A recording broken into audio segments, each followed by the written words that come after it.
तो कहानी शुरू होती है प्री इंडिपेंडेंस इंडिया लाहौर से, जहाँ पर हीरा मंडी नाम की एक जगह होती है। ये जगह नवाबों के लिए ऐशो आराम की होती है, जहाँ पर रईसज़ादे नवाब उनके शरीर की प्यास बुझाने तवायफों के पास आया करते थे। तवायफों का कंसेप्ट थोड़ा अलग होता है। हीरा मंडी में जब एक लड़की बालिग होती है तो उसकी नतुतराई की जाती है, जिसमें बहुत सारे नवाब बोली लगाते हैं, और जो नवाब सबसे ज्यादा बोली लगाता है वो हमेशा के लिए उस लड़की का साहिब और वो लड़की उसके लिए तवाइफ बन जाती है। अब बात है 1920 की, जहाँ पर हीरा मंडी के शाही महल की हुजूर यानी कि मालकिन होती है रेहाना जान। रेहाना जान कुल मिलाकर 3 बहनें होती हैं, खुद रेहाना जान, मलिका जान और वाहिदा जान। ये सभी ऑफ कोर्स तवाइफे थीं, और इसी के चलते मलिका जान एक लड़के को जन्म देती है। और एक रोज जब मलिका जान सो रही होती है तो उनकी बड़ी बहन और शाही महल की हुजूर रेहाना जान उनका बच्चा उठा लेती हैं और किसी नवाब को दे देती हैं। हीरा मंडी का यही उसूल था कि अगर लड़की पैदा हुई तो वो हीरा मंडी में रहेगी और बड़े होकर तवाइफ बनेगी, और अगर लड़का पैदा हुआ तो उसे हीरा मंडी से बाहर भेज दिया जाएगा। और जब ये बात मलिका जान को पता चलती है कि रेहाना आपा ने उनका बेटा उनसे छीनकर उनसे अलग कर दिया है, तो उनके मन में रेहाना जान के लिए नफरत जाग उठती है। फिर एक दिन जब मलिका जान और रेहाना जान एक साथ बैठी होती हैं तो रेहाना जान को पता चलता है कि मलिका जान ने उनके साहब नवाब जुल्फिकार के साथ यौन संबंध बनाए हैं। और मलिका जान ये भी बताती है कि वो बच्चा जिन्हें रेहाना जान ने बेच दिया वो जुल्फिकार का ही था। इसी चीज की सजा देने के लिए रेहाना जान फैसला करती हैं कि वो मलिका जान को हीरा मंडी से निकाल देंगी। और ये सुनते ही मलिका जान रेहाना जान के मुंह पर एक तकिया रखकर उन्हें मार देती हैं। और ये चीज छुपाने के लिए वो नवाब जुल्फिकार के साथ मिलकर रेहाना जान की बॉडी को दुपट्टे के जरिए एक झूमर पर टांग देती हैं, जिससे कि सबको इस बात पर यकीन हो जाए कि रेहाना जान ने खुदकुशी की है। लेकिन ये चीज होते हुए वहीदा जान यानी कि मलिका जान की छोटी बहन और रेहाना जान की 6 साल की बेटी फरीदन जान ने देख लिया था।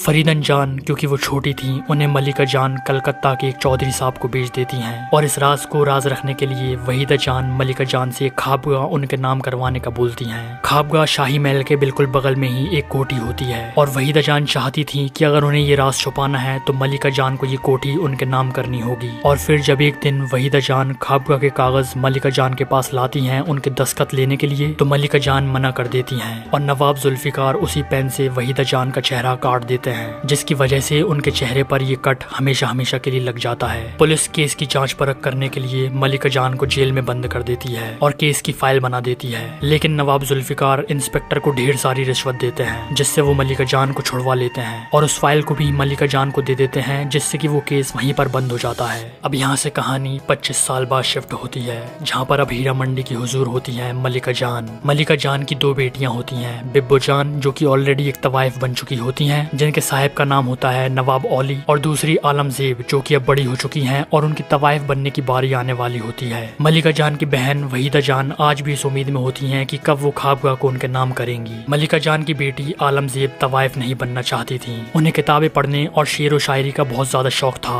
और वो शायराना बनना चाहती थी। मगर हीरा मंडी में हुजूर मलिका जान की चलती थी, और उनके होते हुए आलमजेब शायराना बने ऐसा कभी भी नहीं हो सकता था, क्योंकि उनका मानना ये था कि हीरा मंडी की हर एक लड़की की डेस्टिनी में सिर्फ तवाइफ बनना लिखा था। फिर एक दिन नवाब बलूच उनकी हवेली पर दावत रखते हैं, जहाँ पर बहुत बड़े शायर का एक शो भी था, और इस प्रोग्राम के लिए उन्होंने मलिका जान को इन्वाइट किया था। जब आलमजेब को पता चलता है कि वहाँ पर शायरी का प्रोग्राम भी है, तो वो मलिका जान से गुजारिश करती हैं कि वो उन्हें भी उनके साथ ले चलें। लेकिन मलिका जान उन्हें इस सबसे दूर रखना चाहती थी और वो उन्हें मना कर देती हैं। लेकिन आलमजेब चुपके से मलिका जान के साथ नवाब बलूच की हवेली चली जाती हैं, और वहीं पर आलमजेब की मुलाकात होती है नवाब बलूच के बेटे ताजदार से, और पहली मुलाकात में ही वो दोनों एक दूसरे से मोहब्बत कर बैठते हैं। वापस आने पर मलिका जान आलमजेब को पकड़ लेती हैं, और उन्हें पता चल जाता है कि आलमजेब चुपके से शायर का प्रोग्राम देखने गई थी। उस समय तो मलिका जान ने आलमजेब से कुछ नहीं कहा, लेकिन अगली सुबह उन्होंने आलमजेब की सारी किताबें जला डाली और आलमजेब के हाथ में घुंघरू थमा दिए, ये कहकर कि अब तुम्हें नतुतराई करानी होगी और तवाइफ बनना होगा। अब मलिका जान की दूसरी बेटी थी बिब्बो जान, और उनके साहिब थे नवाब औली, और उन्होंने नवाब औली को इसलिए चुना था क्योंकि औली साहब ब्रिटिश गवर्नमेंट के साथ काम करते थे, और बिब्बो जान उनके जरिए ब्रिटिश गवर्नमेंट के सीक्रेट पता करती थी, जो कि वो बागियों यानी कि जो ब्रिटिश के खिलाफ लड़ रहे होते हैं उन्हें बता दिया करती थी। इन बागियों का एक सीक्रेट ग्रुप था जिसमें बिब्बो जान भी शामिल थी। यहाँ तक कि बिब्बो जान को जो पैसा मिलता था नवाब औली से, उसका कुछ हिस्सा भी वो इन बागियों को दे दिया करती थी, जिससे कि वो सब ब्रिटिश के खिलाफ लड़ सकें। फिर एक दिन बिब्बो जान आलमजेब को नई किताबें दिलाने के लिए ले जा रही होती हैं, और उसी दिन नवाब औली के जरिए बिब्बो को पता चलता है कि आज ब्रिटिश गवर्नमेंट बागियों के प्रोटेस्ट पर हमला कर सकते हैं, और इसी मौके मौके के लिए उन्होंने लाइब्रेरियन के पास एक किताब छुपाई थी जिसमें एक बंदूक रखी हुई होती है और वो ये बंदूक बागियों के लीडर हामिद साहब को दे देती हैं, जिससे कि अगर जरूरत पड़े तो वो इसका इस्तेमाल कर सकें। अब इस लाइब्रेरी में एक बार फिर आलमजेब ताजदार से मिलती हैं और उन दोनों का इश्क और भी ज्यादा बढ़ जाता है। लेकिन इतने में बाहर ब्रिटिश ऑफिसर्स क्रांतिकारियों पर हमला कर देते हैं और एक क्रांतिकारी को बचाने के लिए ताजदार वहाँ पर पहुँच जाता है, लेकिन वो ब्रिटिश ऑफिसर ताजदार पर बंदूक तान देता है, मगर पीछे से हामिद साहब बिब्बू जान की दी हुई बंदूक से उस ब्रिटिश ऑफिसर को मार गिराते हैं। इस अफरा तफरी के बाद अगले दिन ताजदार फैसला करते हैं कि वो भी इन बागियों के सीक्रेट ग्रुप में शामिल होगा, लेकिन क्योंकि वो नवाब बलूच का बेटा था तो हामिद साहब उससे मना कर देते हैं, क्योंकि ये सारे नवाब ब्रिटिश के साथ मिलकर काम किया करते थे और उनके लॉयल थे। लेकिन ताजदार कहता है कि वो ऐसा नहीं करेगा और वो उसके देश के लिए कुछ भी कर सकता है। ये बात जब नवाब बलूच को पता चलती है तो वो ताजदार को बहुत समझाने की कोशिश करते हैं, लेकिन ताजदार ने खुद को अपने देश के लिए समर्पित कर दिया था। अब हीरा मंडी में एक और तवायफ होती है लज्जो, और लज्जो के साहिब का नाम होता है नवाब कुतुबुद्दीन। लज्जो उस नवाब से बहुत ज्यादा प्यार करने लगी थी और इसलिए एक दिन जब नवाब की शादी होने वाली होती है तो लज्जो बहुत ज्यादा नाराज और दुखी हो जाती है। और तो और नवाब कुतुबुद्दीन लज्जो को उसकी शादी के दिन ही मुजरा करने के लिए बुलवा लेता है और ये सुनकर लज्जो शर्म के मारे मना कर देती है। लेकिन मलिका जान कहती है कि तवायफ को उसकी हैसियत नहीं भूलनी चाहिए और उसे जरूर कुतुबुद्दीन के पास जाना चाहिए मुजरा करने के लिए। लज्जो जैसे तैसे वहाँ चली जाती है और मुजरा करना शुरू कर देती है और फिर थोड़ी देर बाद कुतुबुद्दीन उसके ईगो में आकर लज्जो को थप्पड़ मार देता है और कहता है कि तुम तवाइफों की यही औकात है और हम बहुत बड़े नवाबजादे हैं, और लज्जो को पूरी महफिल के सामने बेइज्जत कर देता है। तभी वहाँ पर मलिका जान आ जाती है और नवाब कुतुबुद्दीन को उसकी असलियत बताती है। वो कहती है कि वो एक नवाब नहीं बल्कि उसकी नसों में तवाइफों का खून दौड़ रहा है। ये सुन के कुतुबुद्दीन मलिका जान पर हाथ उठाता है, लेकिन मलिका जान उसका हाथ वहीं पर पकड़ लेती है और बताती है कि 25 साल पहले रेहाना जान ने जिस बेटे को उनसे छीना था वो तुम ही हो। ये सुन के कुतुबुद्दीन दंग रह जाता है और मलिका जान और लज्जो वहाँ से चली जाती हैं। रास्ते में घोड़ा गाड़ी में धक्का लगता है जिसकी वजह से लज्जो आगे की तरफ गिर जाती है और उसके सर पर एक गहरी चोट लग जाती है और वो वहीं पर मर जाती है। हीरा मंडी पहुँचने के बाद लज्जो का क्रियाक्रम होता है और तभी वहाँ पर आती है फरीदन जान, जो कि हूबहू उसकी माँ रेहाना जान जैसी लगती है। उसे देखकर मलिका जान घबरा जाती है क्योंकि वो समझ गई थी कि अब फरीदन जान हीरा मंडी से उसका हक और मलिका जान से बदला जरूर लेगी। अगले दिन की सुबह मलिका जान को कोर्ट में जाना होता है ख्वाबगा के केस के सिलसिले में, क्योंकि उनके ऊपर ये इल्जाम लगा था कि उन्होंने ख्वाबगा के मालिक नवाब को अपनी खूबसूरती दिखाकर चालाकी से ख्वाबगा को अपने नाम करवाया है। कोर्ट में मलिका जान अपनी चालाकी का इस्तेमाल करके केस जीत लेती हैं, लेकिन फिर वो उसके बाद उससे भी बड़ी चाल चलती हैं। वहीदा जान बहुत खुश थी कि अब ख्वाबगा उनके नाम होने वाला है, लेकिन वो ख्वाबगा को अपनी इच्छा से नवाब की बीवी को यूं ही दे देती हैं। ये देखकर वहीदा जान बहुत गुस्सा होती हैं और अब उनके मन में भी मलिका जान के प्रति नफरत जाग उठती है। और क्योंकि शाही महल और ख्वाबगा बिल्कुल अगल बगल में ही थे तो शाम को नवाब की बीवी मलिका जान को सलाम करती हैं। लेकिन जब मलिका जान पलटकर वो सलाम कबूल करने जाती हैं तो वो देखती हैं कि वहाँ पर फरीदन जान होती हैं और नवाब की बीवी ने ख्वाबगा को फरीदन जान के नाम करवा दिया है। फरीदन जान ने ये उनके कलकत्ता के चौधरी साहब की दौलत का इस्तेमाल करके करवाया था। अब मलिका जान और भी ज्यादा सतर्क हो गई थी क्योंकि धीरे धीरे फरीदन जान उनके बहुत करीब आने लगी थी। फिर अगले दिन उस्ताद ख्वाबगा में जाते हैं फरीदन जान से मिलने के लिए और फरीदन जान उस उस्ताद से पूछती हैं कि क्या मलिका जान का कोई दुश्मन है जिससे कि वो उस दुश्मन के साथ मिलकर मलिका जान को बर्बाद कर सके। उस्ताद बताता है कि हाँ, एक दुश्मन है, पुलिस ऑफिसर कार्टराइट। तो ये पुलिस ऑफिसर कार्टराइट एक दिन मलिका जान से मिलने गया था, जहाँ पर उसने मलिका जान को बहुत सारे पैसे ऑफर किए थे कुछ तवाइफों को उनके यहाँ मुजरा करने के लिए, लेकिन मलिका जान ने वो ऑफर ठुकरा दिया था, जिसके बाद से कार्टराइट ने फैसला किया था कि वो इस बेइज्जती का बदला एक दिन जरूर लेगा। उस्ताद फरीदन जान को आलमजेब के बारे में भी बताता है कि किस तरह से आलमजेब तवाइफ नहीं बनना चाहती, यहाँ तक कि वो एक नवाब ताजदार से मोहब्बत भी करने लगी हैं। फरीदन जान कहती हैं कि आलमजेब मलिका जान से बदला लेने के लिए बहुत काम आएगी। इसके बाद बिब्बू जान के नवाब औली साहब की हवेली पर बहुत बड़ी दावत होती है, जिसमें जाने के लिए आलमजेब भी बिब्बू जान से जिद करती हैं, क्योंकि उस दावत में शहर के बड़े बड़े नवाब आने वाले होते हैं और वो इस उम्मीद में होती हैं कि शायद वहाँ पर ताजदार भी आए। बिब्बू जान आलमजेब को ले जाने के लिए तैयार हो जाती हैं। उस दावत में औली साहब ने फरीदन जान को भी बुलवाया था और वहाँ पर फरीदन जान बिब्बू जान के सामने सीधे सीधे नवाब औली को अपना साहब बनाने की बात कर देती हैं। ये देखते हुए बिब्बू जान औली साहब को वहाँ से ले जाती हैं। इसी दावत में फरीदन जान आलमजेब से भी पहली बार मिलती हैं और आलमजेब को उकसाती हैं कि वो ताजदार से और भी ज्यादा इश्क करें। फिर फरीदन जान फैसला करती हैं कि वो उसकी नतुतराई करवाएगी, जिससे कि वो तवाइफ बन सके और नवाब औली को हथिया सके। नतुतराई के लिए हर लड़की को हीरा मंडी की हुजूर के पास जाना होता है, यानी कि मलिका जान के पास। मलिका जान फरीदन जान से पूछती हैं कि क्या तुम कुंवारी हो, क्योंकि नतुतराई सिर्फ कुंवारी लड़कियों चुकी ही होती है। फरीदन जान मना कर देती हैं और फैसला करती हैं कि कुंवारी न होने के बाद भी वो उसकी नतोतराई करवाएगी खाबगाह में, जहाँ पर लाहौर के सारे नवाब आएंगे। लेकिन मलिका जान खुद के होते हुए ऐसा कभी भी नहीं होने देती, इसलिए वो फैसला करती हैं कि जिस रात फरीदन जान की नतोतराई होगी उस रात वो बिब्बो जान का आखिरी मुजरा रखवाएंगी।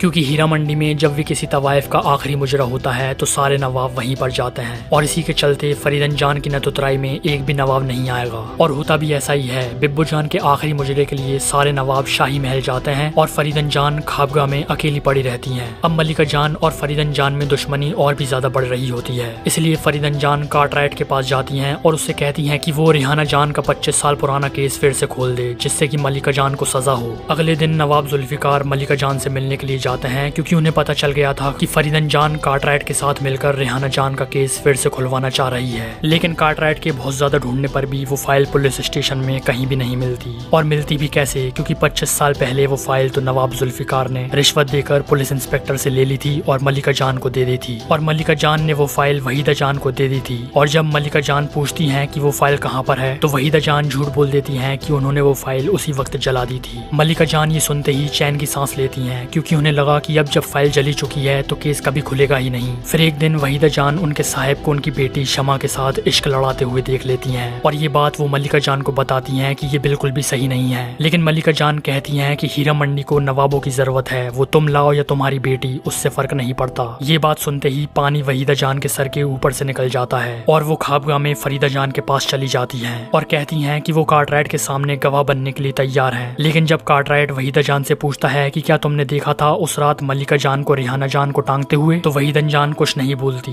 और जब कार्टराइट वहाँ से चला जाता है तो फरीदन जान वहीदा जान से पूछती हैं कि आपने कुछ बोला क्यों नहीं, तो वो कहती हैं कि ये बोलने की कीमत होगी खाबगाह, यानी कि वो गवाह बनने से पहले खाबगाह को अपने नाम करवाएगी। इसके बाद मलिका जान उनकी नौकरानी सत्तो और फत्तो की बेटी साइमा को गाना गाते हुए सुन लेती है, और कोई नौकरानी उनकी बेटी से ज्यादा अच्छा गाना गाए ये उन्हें मंजूर नहीं था। इसलिए वो फैसला करती हैं कि वो साइमा को तवाइफ बनाकर बेच देंगी। लेकिन साइमा इस चीज के लिए तैयार नहीं होती, क्योंकि वो इकबाल से प्यार करती थी। तो मलिका जान कह देती हैं कि अगर इकबाल 15 दिन में 10,000 रुपए ला के दे देगा तो वो साइमा को नहीं बेचेंगी, लेकिन 15 दिन में इतनी बड़ी रकम देना लगभग असंभव था। तो आलमजेब जो कि साइमा की दोस्त थी मलिका जान से कह देती हैं कि वो अगर साइमा और इकबाल को एक दूसरे से शादी करने देंगे तो वो उसकी नतोतराई करने के लिए तैयार हो जाएगी, यानी कि तवाइफ बनने के लिए तैयार हो जाएगी। मलिका जान ये बात मान लेती हैं और आलमजेब की नतोतराई के लिए बड़े बड़े नवाबों को शाही महल में बुलाती है। लेकिन जब आलमजेब की आने की बारी होती है तो बिब्बो जान देखती है कि आलमजेब तो उसके कमरे में है ही नहीं, और इस बात का मलिका जान को बहुत बड़ा धक्का लगता है। और हीरा मंडी में पहली बार ऐसा होता है कि नवाबों को बिना महफिल के ही वहाँ से वापस जाना होता है। पता चलता है कि फरीदन जान ने ताजदार के नाम से नकली खत आलमजेब को भिजवाया था, जिसमें लिखा था कि वो उसके घर पर जाए। इसलिए आलमजेब ताजदार के घर चली जाती है। वहाँ पर ताजदार कहता है कि उसने ऐसा कोई भी खत नहीं लिखा, लेकिन क्योंकि रात का समय था और दोनों एक दूसरे से मोहब्बत भी करते थे तो ताजदार आलमजेब को उसके घर में रख लेता है और नवाब बलोच को बताता है कि उसके दोस्त की बहन है जो कि कुछ दिनों के लिए यहीं रुकेगी। देखते देखते कुछ दिन पूरे 1 महीने में बदल जाते हैं और नवाब बलोच पूछते हैं कि मुझे पूरी असलियत बताओ कि ये लड़की है कौन। वो बताता है कि ये मलिका जान की बेटी आलमजेब है और वो दोनों एक दूसरे से बहुत ज्यादा मोहब्बत करते हैं। नवाब बलोच ये सुनकर ताजदार को उसके घर से बेदखल कर देते हैं, लेकिन ताजदार के नाम पर अमरूद हवेली थी जो कि उसके माँ ने उसके नाम पर की थी, तो वो दोनों वहाँ पर जाकर रहने लगते हैं। इसी हवेली में ताजदार बागियों के साथ मिलकर आगे क्या करना है उसका प्लान बनाता था। दूसरी तरफ हीरा मंडी में वहीदा जान पुलिस जनरल हेंडरसन के लिए मुजरा करने के लिए जा रही होती है और उनके साथ होती है बिब्बो जान। जनरल हेंडरसन मुजरे का पूरा मजा उठा रहे होते हैं, लेकिन तभी बिब्बो जान अपने हुस्न से जनरल हेंडरसन को वहाँ से भगा ले जाती है और ये बात वहीदा जान को बिल्कुल भी हजम नहीं होती।